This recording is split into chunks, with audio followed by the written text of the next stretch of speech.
The fantasy news must flow. Welcome everybody to another episode of Fantasy News. I am your disheveled goblin host, Daniel Greene, and today we have a pretty hefty amount of fantasy news to get through, if I'm being honest. We're gonna have to start with a story that I know is not super sexy. It might not be best for my analytics, but it's important, so I want to talk about it first. If you could leave me a like or maybe share the video today, I'd really appreciate it. But let's go ahead and talk about the Disney Must Pay updates we have received, because they are important. Now, at first, this might seem like an absolute win, because we have gotten updates that apparently Alan Dean Foster and several other high-profile actors have had their contracts met and are now receiving compensation that are in line with the agreements they had with the companies Disney bought. Yay! The issue comes in when you look in a bit further. Most of the lower profile authors still caught up in this controversy are not being compensated. I think anyone who paid close enough attention would probably have called Disney doing something like this coming. Pay the high profile people, get the headlines taken care of, but then still not follow through with the people who can't drum up as much support. Now let's look at the actual press briefing that has been released to keep the Disney Must Pay hashtag alive. It does clearly note, however, we do notice the difference in how the low profile writers are being treated. We should not still be having the discussion about honoring their contracts. Fans, fellow writers, and the creative community have taken to social media to support the authors being helped by the Disney Must Pay hashtag Joint Task Force. Because of their passion, the message is being delivered.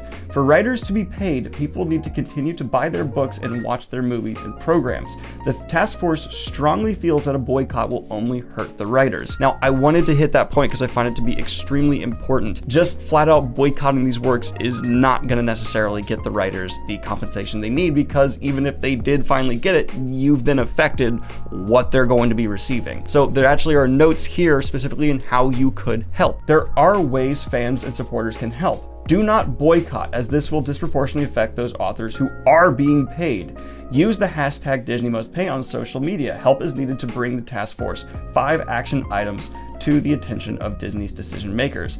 Visit the writersmustbepaid.org, a website set up by our new task force, and share it. Do purchase the works of affected authors for which they are receiving royalties. I do want to commend SPFBO for how they've handled this situation. It cannot be easy to step up to Disney, but I hope to continue to see this evolve, and I'm doing my best to spread awareness. If you're on Twitter, please do use the hashtag DisneyMustPay and try and get as many people aware of what is still happening now. Disney's clearly, in my opinion, allegedly just trying to squash this by paying off the highest profile people who have made the biggest stink and hoping they don't have to follow through with the rest. Again, I'll throw a big old allegedly on top of that, and we'll move forward and start talking about Amazon's Wheel of Time and Lord of the Rings adaptations. Starting with the fact that yes, the Wheel of Time has finished filming officially, donezo, wrapped up for season 1. This has been confirmed by multiple actors' social media posts and sources within inside. They are complete and are now in the entirely post-production phase, it would seem. Yes! Yaysies! This has some implications that we could get a trailer in the near future, and a release date for either extremely late this year or early next year is seeming all the more plausible. All of that was conjecture on my part, but educated conjecture from the best I can do with the information I have. There are so many fans, though, that are now constantly talking about, can we get a confirmed release date? Because you've got all the footage you need. Do we get timelines? But jumping on over to Lord of the Rings, I want to talk about the yes, it has been confirmed the number is true. Amazon for season 1 of Lord of the Rings has spent $465 million.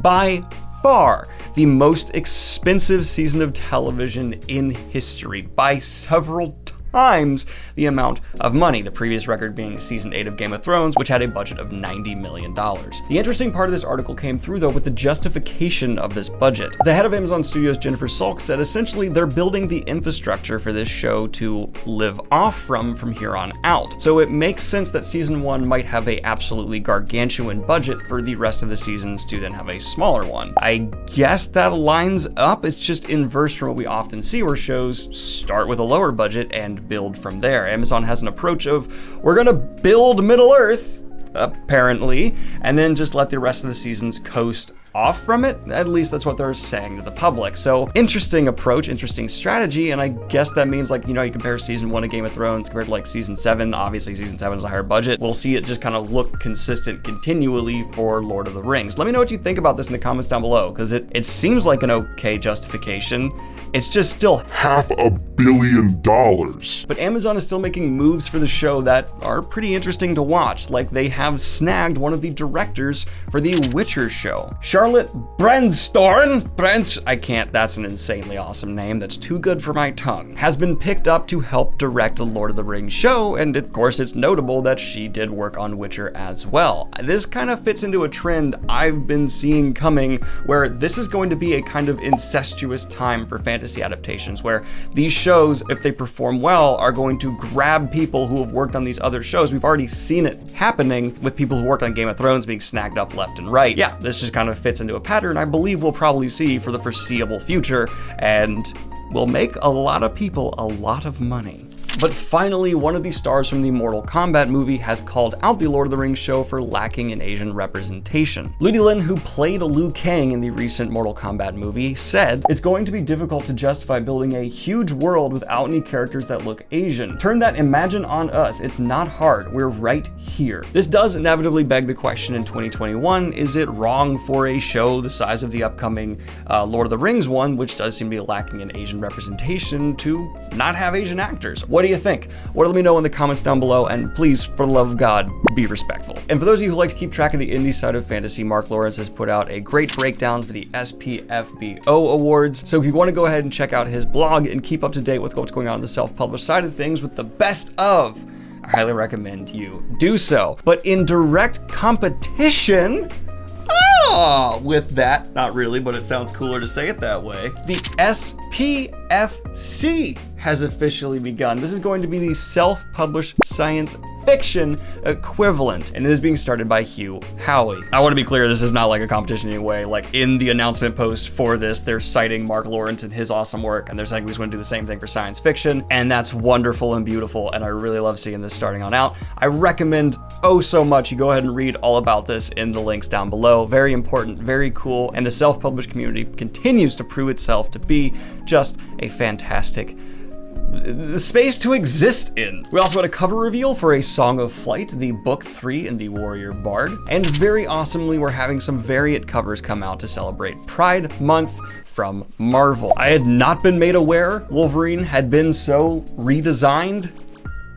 Interesting. But I really do like these variant covers, and they're gonna look good in the thumbnail as well, so nice. But quickly, a word from today's sponsor. And this video is brought to you by Skillshare. Skillshare is the online learning community where you as a member of the Goblin Clans are signed up for various skill-based classes and improve your day-to-day life by becoming a member of this sub-community we have in a bit of alliance with. What could you possibly learn there, you ask? Well, for about the price of a streaming service a month, you can go ahead and learn video editing basics, for example, from a class like this one. Bam! Awesome! Skillshare has been a long-time sponsor of the channel, and they're one that I absolutely stand by. They're an amazing way to just pick up a new hobby or even change career paths. From topics ranging from creative writing to learning to edit or like craftsmanship, Skillshare has an incredible catalog from content creators and experts you can trust. So if you're interested in Skillshare, go ahead and check out the link in the description and start your trial today. Hello! My name is Reed Lots. I, unfortunately, was called in to fill in for disheveled goblin Daniel Greene because of a emergency, something involving a cave and treasure.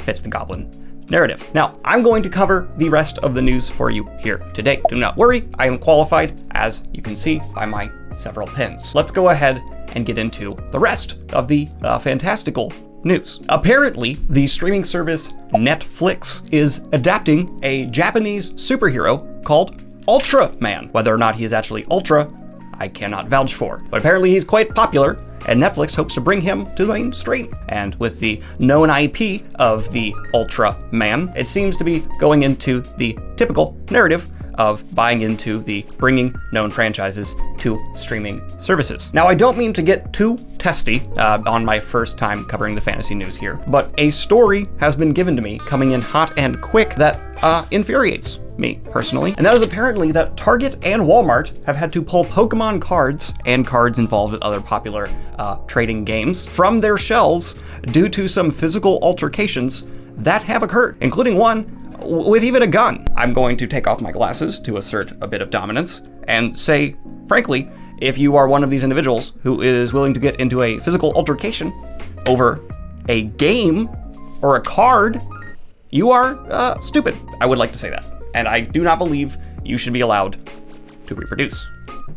Case closed. Now, Kevin Smith, a well-known icon within the nerd circles, is apparently coming out with a He-Man adaptation, and we got our first look. I'll have those on the screen now, or Daniel, the editor, will. I'm taking charge. This is now my show. Apparently, gleefully for fans of this franchise, the first episodes will be released, at least part 1, according to this tweeters, July 23rd. There is a disturbing trend arising within actors who used to work for well-known, beloved, usually childhood-related shows, where they start podcasts.